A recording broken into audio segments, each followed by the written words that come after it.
No, I was trying to, set expectations. We're, this year's cap, next year's cap tight, just what we've starting back with coming off the cap going down with COVID.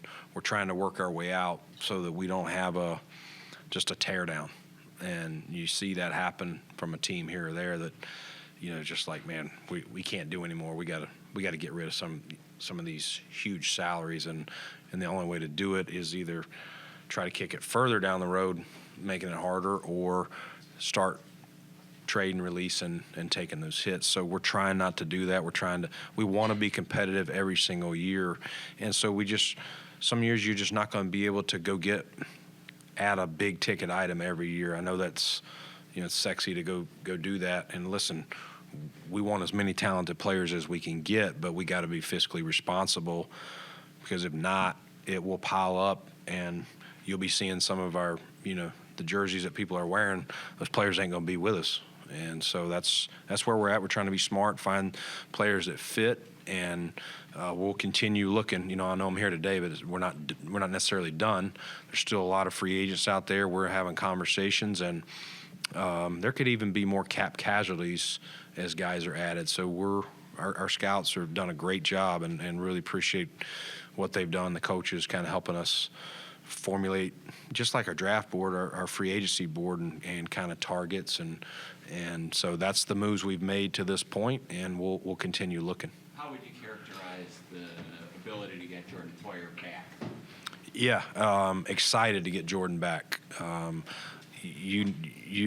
along, these are never easy when the business parts gets in the way of trying to find, us not extending Jordan early is just more what can we do in the cap, and we didn't know the cap till after the season, and obviously we lost Tremaine, and just we don't want to lose any of the guys that we do, but was very excited, that we were able to get Jordan back selfishly. At the same time, if Jordan had hit some big deal, we would have been, such as Tremaine did, would have been very happy for him. We want, all our people that do leave to, hit it big, but glad to get him back and repair him with Micah, and he's a leader, he's a dog, he brings an edge to our defense, and he can take the ball away. Do you think it's a little bit of an upset that were you thinking there was a decent chance on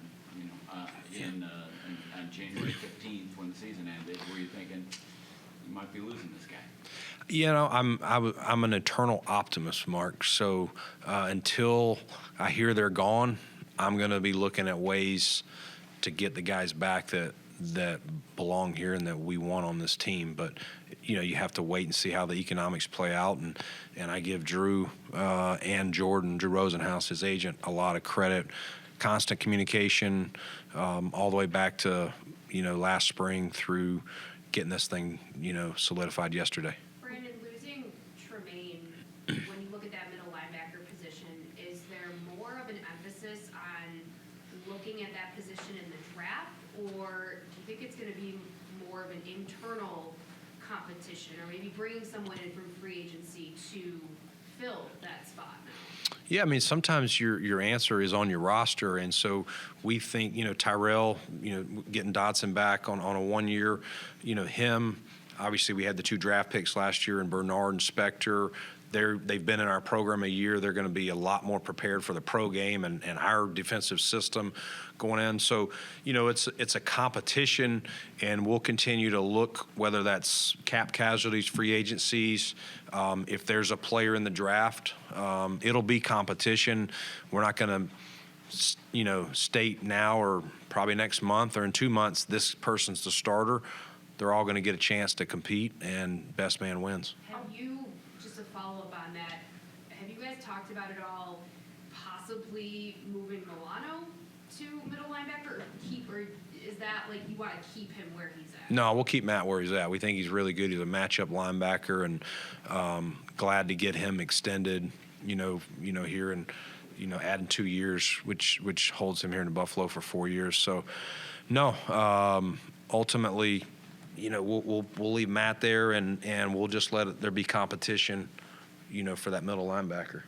Did you assume that Tremaine's number was going to get probably to where it ended up or did you kind of know going in that you weren't going to do that? You kind of knew?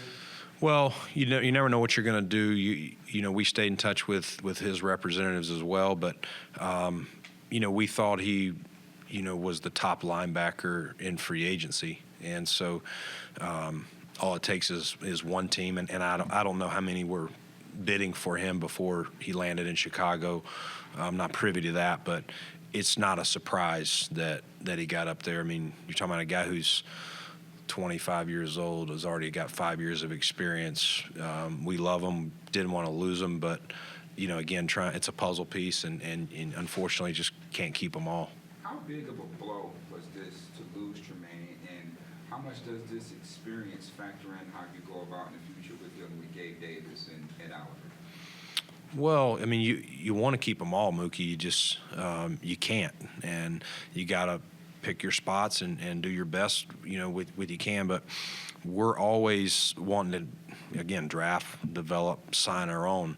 Sometimes, there's big ticket items that you just can't. You can only pay so many guys, and so when you're talking about a guy that just hit, an 18 million APY, that's hard. If you're going to pay that, then you may say, all right, we're going to lose this guy, or we're going to need to move on from him. So you make decisions and you do the best you can. You don't want to lose a guy like Tremaine, but no, guys like Gabe and Ed, we'll hope to continue here for longer than their rookie deals that they're currently on. Brandon, what do you think about Deonte in terms of his fit and what you kind of envision for him in this offense? I think Deonte, he fits what we call our 4 role, which is a guy who can play outside and play inside. We've seen him do both in New Orleans. This year, unfortunately, he got the injury, but he was a guy I thought the previous year really showed, some good stuff of stretching the field vertically and tracking the ball well, but also can catch an underneath ball, can run an option route from the inside, 9-stop route, where he's running that corner off the ball and then hitting the stop. Quarterback hits him. So we think he's, I've mentioned Rack before. We think he's, when you got a guy who's a punt returner who plays receiver, those guys are generally pretty good rack players. And so, we followed him for a couple of years, and we thought this was a good time to go after him. Now, you talk about Rack, and that was something that you really emphasized on, going into last season. That really didn't materialize. So you think that bringing in, Harty was more or less of that, getting a guy that could, run after the catch? That's part of it, yeah. He's a guy that can do a lot. As I said, rack.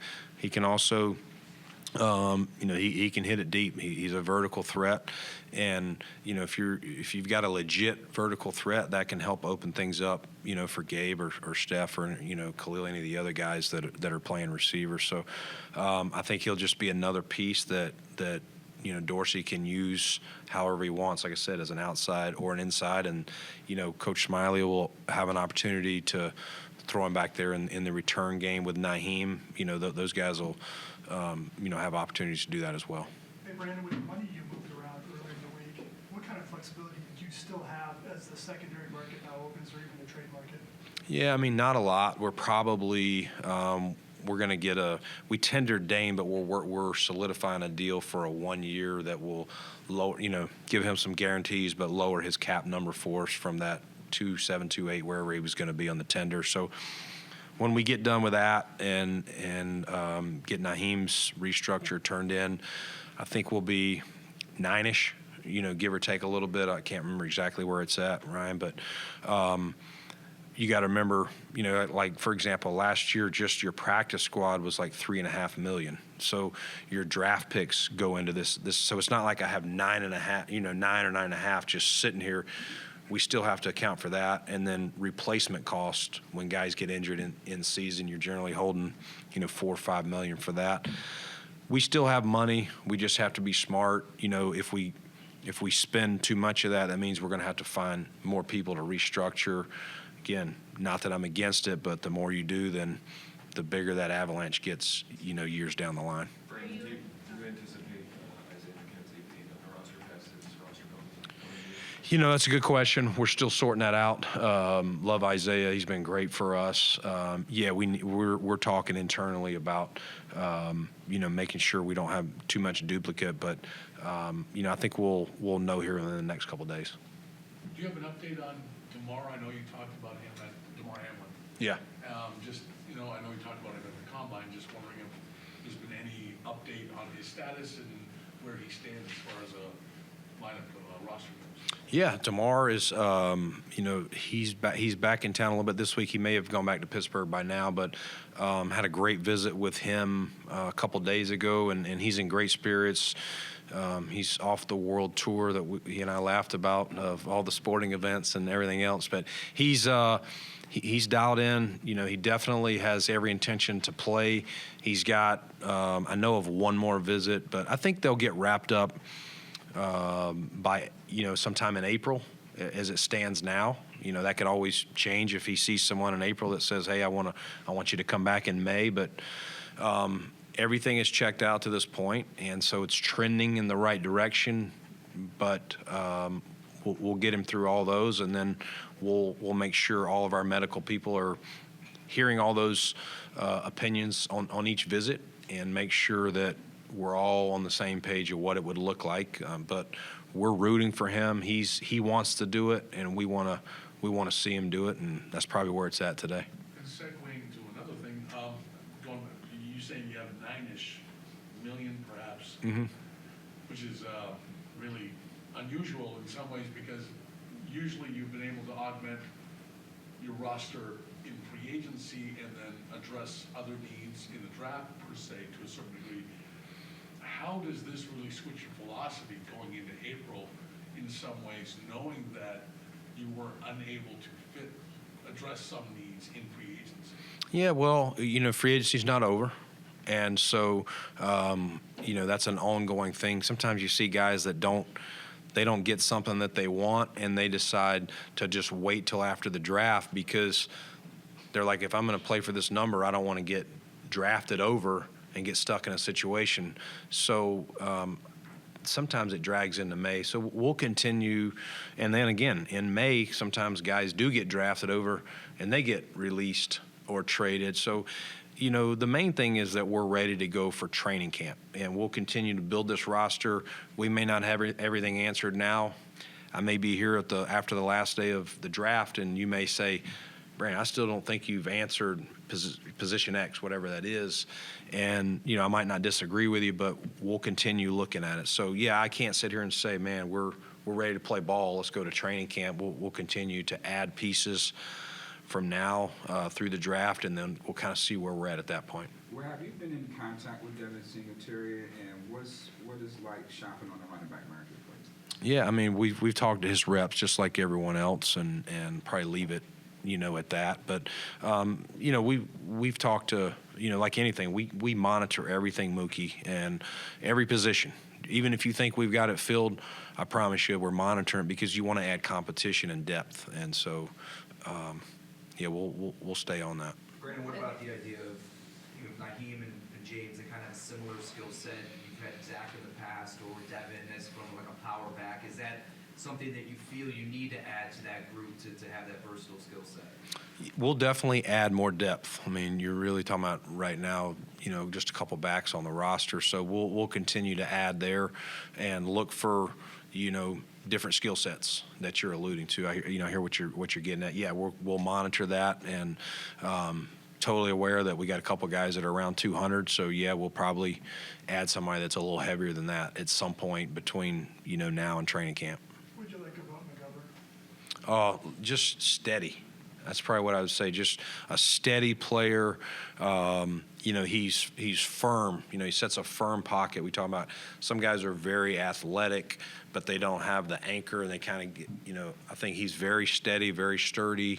I'm not going to say he's the sexiest guy out there, but he does it, and he gets the job done.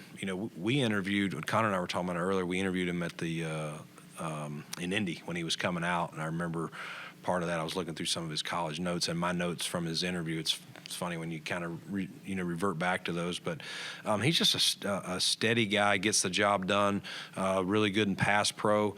I think his best football is still ahead of him. He's very smart, aware, understands the game, and angles, and just I think he's got a grittiness, a toughness that we saw at Penn State. We knew that coming out, and we really liked him coming out, and I thought Dallas made a good picking him where they did.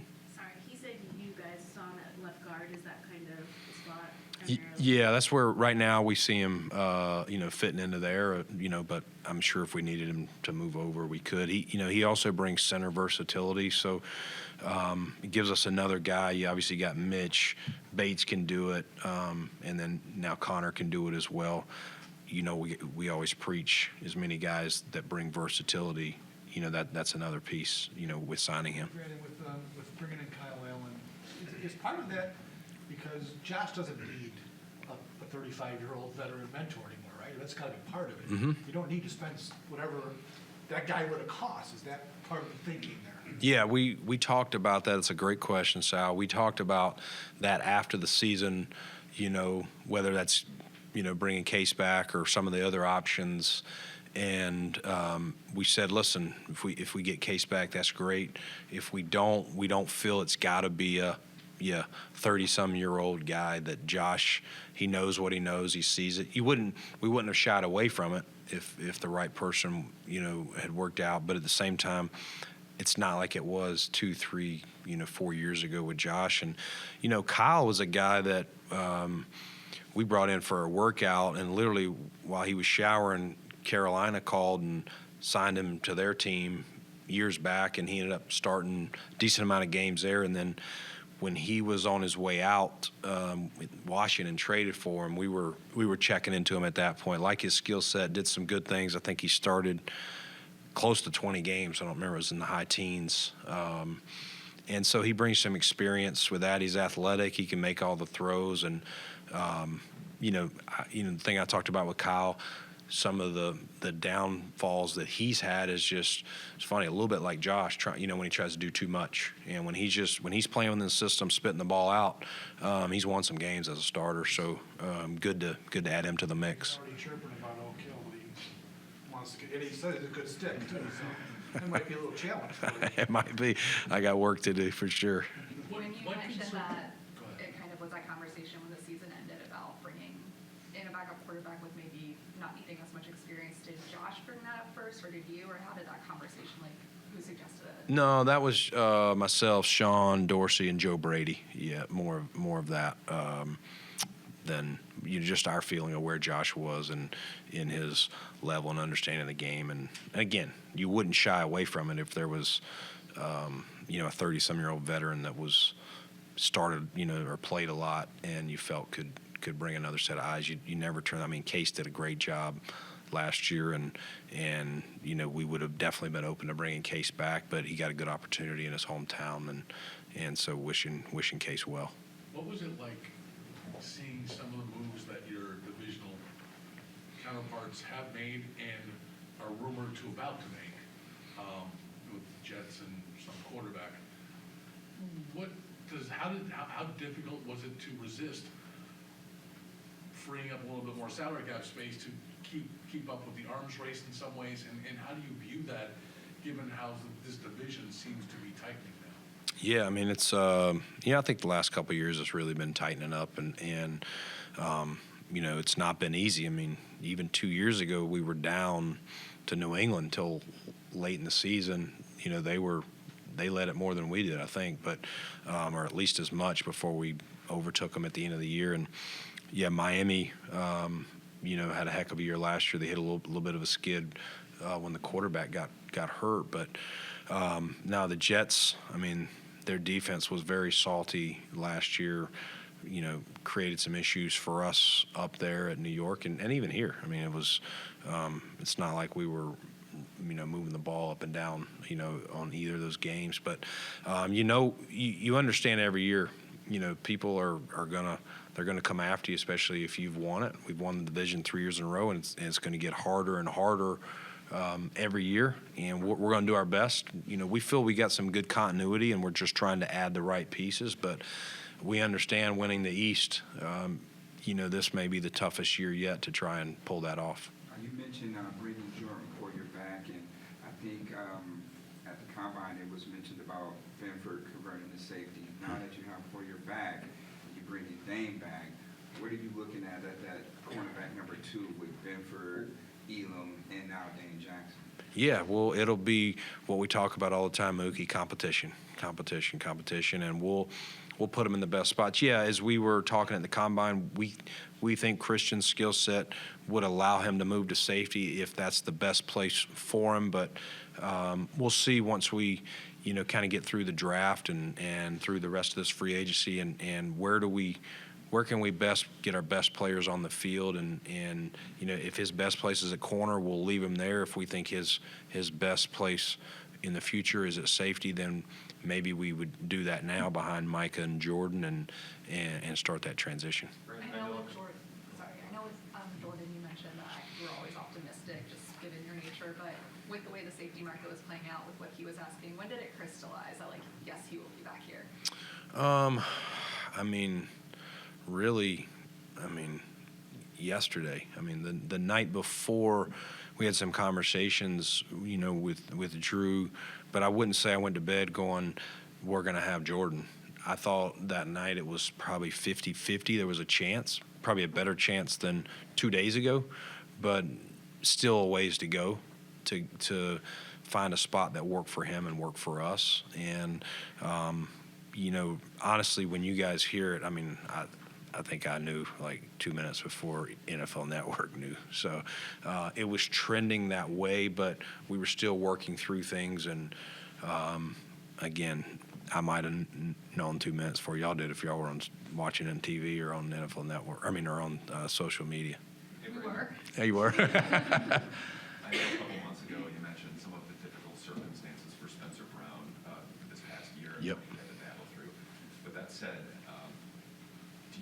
are you confident in him as your starting right tackle, or is that a spot that you would like to, you know, add someone to compete with him to win that job? I think you answered it twice. I think first, very confident in Spencer. I think he's trending up. I think his, you know, the back really set him back last offseason, and he missed a lot of valuable reps for a player who, again, coming off a year where he didn't play in college, comes in, plays as a rookie some. We didn't start him out. And that was going to be his first big offseason to really learn the pro game and everything. And then he's got to have this setback and have surgery and miss the whole offseason and didn't even start. So he's still minus a lot of reps. With that said, though, I'll repeat it, I think he did really well down the stretch for us, and we are very confident that he's going to solidify that. With that said, though, I'm looking for competition everywhere. So if we find the right player, either in this free agency or in the draft, we would add him, and I know Spencer loves competition. He would be ready for that to whoever we add. I asked Coach McDermott at the combine about OBJ, and just give us what you thought about his workout last week down in Arizona. Yeah, we sent one of our scouts, Matt Bazergan, went out there, and so without getting too in details, he, you know, thought he did a good job. Showed, obviously, you see his hands if you've seen some of the video, that he still can pluck that thing one-handed, and I think he's, you know, like anything, he's probably a little rusty. He hasn't played football, so it'll take him some time to work back in, but he's a heck of a talent, and, you know, we're always going to be doing our due diligence, and if somebody's working out, if we can get somebody there, we'll take a look. So Deonte, in addition to him, he wouldn't take you out of pursuit of somebody else in that spot? No, we'll kind of the same I said on the Spencer Brown. Right now I'm trying to add as much depth and competition. Probably the two words I would say is my goal. You know, again, until we get to St. John. Not that I wouldn't add after with St. John Fisher, but the goal there is to make us as deep and as competitive as possible by the time we get to there. What are some of the elements you think that will make Ken Dorsey better year two? Like anything, you know, you were probably a better writer year 2 than you were year 1, Mookie. I didn't read your year 1 stuff, but I would like to think I'm a better GM. Some probably disagree, but years 3, 4, and 5 down the line than I was year 1. I can tell you some things that I was like, why would I even think that way, or why would I do that? So I think naturally, Ken, it's hard. It's a grind. You play a game, you coach a game, and then you come in, you watch the film, and then you meet with our scouts and hear the advance report from the next team, and then you basically are restarting. It's hard to slow down, decompress, take a deep breath. I think Ken has been very open and did a lot of good things. I think other than quarterback itself and maybe the head coach, is probably the most criticized position. Once you get in, it seems like defensive coordinators get a lot less grief than offensive coordinators around the league. Not in Buffalo, but just people are always second guessing that position. I mean, we still did a lot of good things offensively, in the totality of our season. People remember we were a little off down the stretch, but if you really added up a lot of things, they were still very good. And Ken's a pro. He's his own worst critic, like Josh, and he wants to grow and get better. And I think just year 2, knowing what it's like and working with his staff as the head guy, communication and knowing who to rely on for red zone stuff and the run game stuff, and how he's going to give the game plan to Josh and Joe Brady, and just all that should be easier. It's a little bit drinking out of a fire hose year 1 anytime you step into one of these bigger positions. Hardy ran 4.35, I think, coming out. But, when you watch his highlights, he plays to that speed, right? Would you agree with that? Yeah. He's not. I couldn't have, to be honest with you, I wouldn't have even, until we looked at risks, I wouldn't have known what he tested, but because small school, not highly sought after, but when you just turn on the tape, you can feel speed, and he's got it. He played against us a couple years ago, Thanksgiving, in that game, but he's got juice. You feel it, and it's one of those guys. Some guys, they're fast off the line mark, and then they kind of top out. They get to 12, 14, 15 yards, and they're not.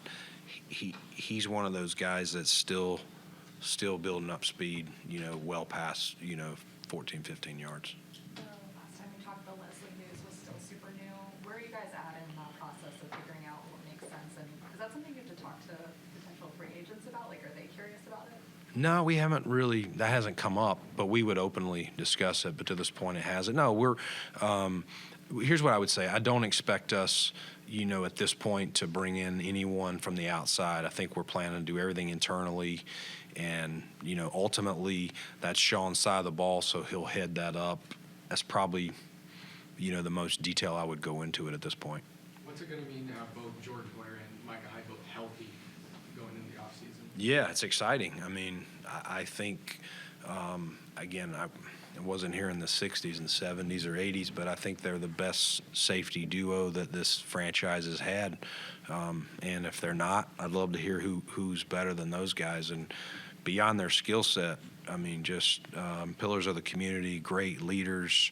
They bring it all. You talk about, we look for guys with intangibles. I could sit here for the next hour and talk about all the great things Mike Hyde and Jordan Poyer are as people, and when you get a chance to hold on to a Poyer for another year, and these two together for another year, you don't take it for granted. How helpful has Von GMer Miller has been to you this free agency? You love Von. You love his input. He's been great. We had a good time at the Combine. I think it was good for him to see some of the behind the scenes, whether it's talking to agents or talking to some various personnel around the league. And so, no, Von's been great, and he's doing his rehab, and he knows one day he wants to venture that. We got to keep him on the field first, though. Just to clarify, when you said Sean will kind of lead the defensive side, you're not ready to say yet he'll be calling the plays? No. No, there's no reason to do that, even from a competitive standpoint. I don't, if Sean wants to say what he's going to do, I'll let him do that, but I don't think there's any reason for us to name a play caller at this point. Hey, Brandon, last week you guys were one of about 25 teams who proposed no cuts, just a one-cut cap. Yeah. What do you guys like about that? And if a team's against it, why would they? You know, I don't know a great reason why you'd be against it. I think there's enough of us GMs that less and less players are playing because you're up to a 17-game season. So, you know, you're trying to get the right reps in preseason, but you also want to go to that first game as healthy as possible. And so you're seeing scrimmages and other things. And sometimes in that third preseason game, you're trying to limit how many starters you put out there. And so these cut downs, when you're cutting it down to, 85 and 80 going into that third preseason game, you've already got guys that are injured, maybe that are backups that you would want to play in that game. So you start trying to figure out, man, do I really want to put this starter out there because I don't have another player to? So I think it's a smart move by the league. Ultimately the product is better when you have, when all teams have their legit starters out there week one. And so I would be surprised if it doesn't pass. I don't have, I'm not aware of any great reason to not do it. Brandon, now that you brought Cam Lewis back, is he a cornerback or safety? Cam's one of those versatile pieces that he can play. He can play nickel. I would say his best position today is a backup nickel for nickel, but Taryn's obviously the starter. He can play safety, and I would say position 3 he has enough of a skill set to compete as an outside corner. But I would say nickel 1, safety 2, outside corner 3. Understanding you want to bring in competition all over, are there specific positions you would like to address before the draft still? Like areas you're like, I'd like to add here, anything like that? I don't know that. I'm really looking everywhere. We got to build this thing up to be able to go to camp. So, we're kind of monitoring the positions that are still heavy, and we think we can get some good value on. Really, what we're trying to do is sign guys that we think, we necessarily don't want to have to go into the draft and like, man, I've got to get this position if we can help. Maybe we draft over, maybe it's a backup player now that we draft over, but someone that we can at least say this person could compete for a top backup job or potentially a starting role.